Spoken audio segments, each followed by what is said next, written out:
Hi, everybody. My name is Harry Drake. I'm a teacher from Philadelphia.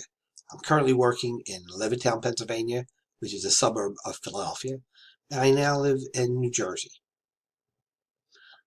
I am very comfortable with digital technology. I like to build computers. I like fixing the hardware as much as soldering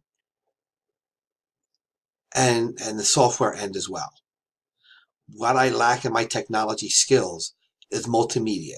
I'm not comfortable in front of a camera, not nearly as comfortable as I am in front of my class. Not super happy with my voice, but of course, multimedia is not just a head staring into the camera.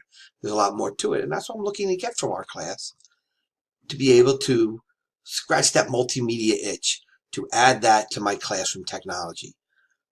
Right now, my large goal with my master's at Fort Hays is to finish digitizing everything in my classroom. I have everybody on Google Classroom taking the test and the quizzes. We're making great use of Kahoot. Kids love Kahoot. I'm sure you all know that. And Quizlet is super for studying, as well as seeing what the kids are doing and knowing when to give a test. That's just about it. This is my second class at Fort Hays, and I enjoyed the first one, and I like the formats, videos and getting to sort of know people from a distance. I hope we all have a month. That's a fast semester. I'll see you all around.